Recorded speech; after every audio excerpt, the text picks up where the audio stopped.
Hey Mark, how you doing? Wonderful, except the You not made so the long perfect journey to get here. Yes, true. Yeah. So we came to your track for once. Yes. It's a fantastic facility. What's it like in the rain, this track? I have no idea, to be honest. I've never driven in the rain. I guess Really? once when we had the 24-hour race, when we drive with the shorter, smaller cars. But yeah, I have no idea, and I won't try it. Really? No. So obviously we're getting to the halfway stage of the season now. We're 3, yeah. Yeah, it's hard. Race 3. How's it going for you so far? Like season-wise or just Yeah, the race? season-wise. Yeah, let's say I'm still in the game, but like the first race in Apollon still pushed me down a bit when I was TQ, won the first main and then couldn't seal it. But yeah, I'm still there. I mean, I won Eigen, which was good, so I think the points leader tie with Eric. So I'm still there, and I wanna go for it. I know it's going to be hard here, but yeah, it's going to be a difficult one. I guess it's, you have a lot of fast racers here. You have a lot of rivals in Ronald and Mikael and Eric. I suppose it's good that they take this race series so important. It's so important to them. You had Mikael testing here 2 weeks ago. So they obviously make it hard for you, but it's great that it's clearly a big race series that has got the drivers here. It's kind of two sides to this. No, it is. I mean, for sure, like last week when we had the TOS here, we saw like Michael, he was like untouchable. He was just like 3, 4, 5, whatever seconds faster than anyone else. Yeah. So at this point I was like, try to forget this race, try to get your car ready and hope that when the race starts here at the ETS that everything's going to be better again.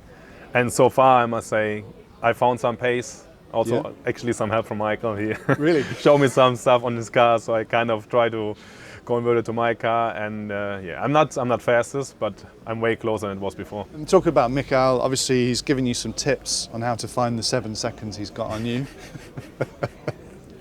Yeah, it was. He was talking about you earlier, saying that you always kind of been a bit of a hero to him. And then he was saying now he's so much faster than you. Not anymore. He was. Not anymore, last week. Of course. But he's wearing your brand, which must be nice to have one of the fastest racers kind of supporting your brand, and you support him and you help each other. But you're also from different teams. He's Schumacher, you're Awesomatix.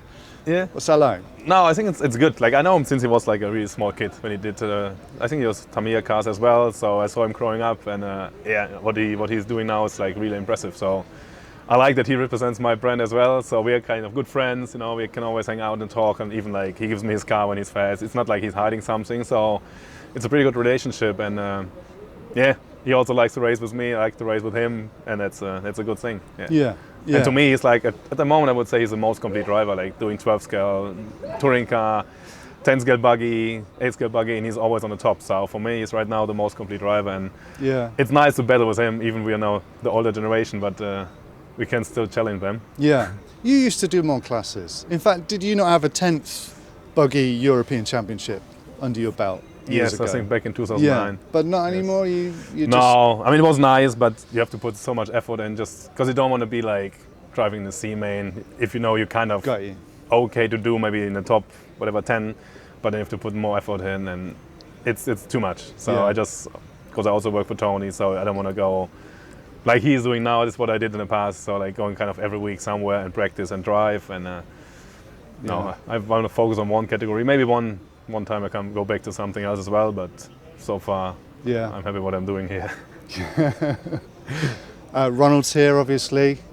We've watched you and Ronald race for years and years, and you obviously have a big rivalry. How do you think he's developed as a racer over the years? I guess you still consider yourself to have the edge on him, and I guess he would say the opposite. Yeah, I think we like in the past for sure we had some fights on and off the track, like not always the nicest moves, but I think we both like kind of got older and see it a little bit more relaxed. Yeah. But it's still nice to fight with him. So. Yeah. But we're like kind of friends, so it's not like in the past we were like for sure it looked like more rivals, and but now it's like a pretty nice relationship. Cool. Euros is done.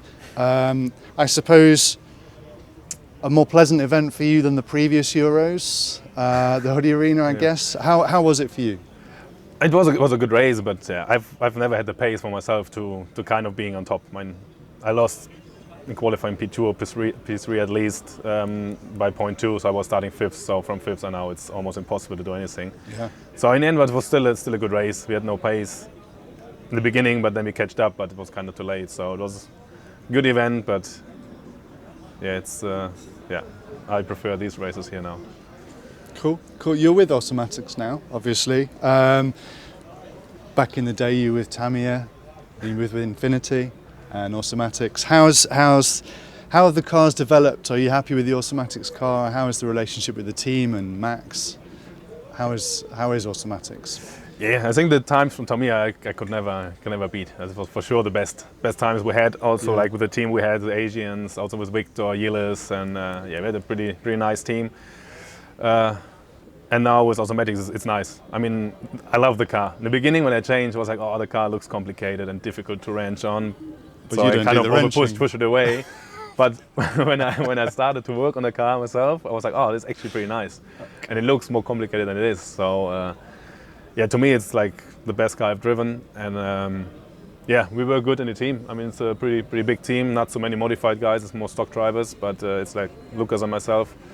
But still, we're doing, I think, a pretty good job and trying to fight always for the top. Back to round 3, where we are now. Obviously, we're going to have some kind of compacted schedule, I guess, with less rounds of qualifying. So it's going to be really important to get it right first time. Yeah. How are you feeling? You've had some tips from Mikhail. Where do you think is realistic for you to place at this round? I guess you need the win to stay in the hunt for the overall title. Yeah, the goal is always to win. But for me, if I can go home here with a top 3 result, I would be more than happy. So for sure, I go for the win. But I know it's going to be really difficult. Because let's say Michael, if he keeps it together, he's going to be a bit quicker than Ronald and myself. And Ronald and I guess we are similar. But there's also Yannick, Lucas, and the other guys who are pretty fast. So yeah, if I could sign a top 3 position, I would do it right now. So. Yeah. Is it more important to you to win at your home track? Is that like a really important thing, or is it actually more important to win out at a track that isn't associated with any one person?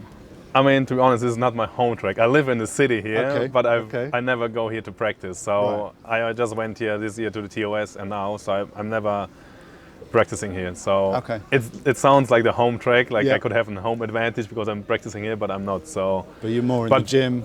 Playing darts, doing relaxing, having a good time, and yeah. But I like. It doesn't matter where I win. I just try to enjoy every win I can take.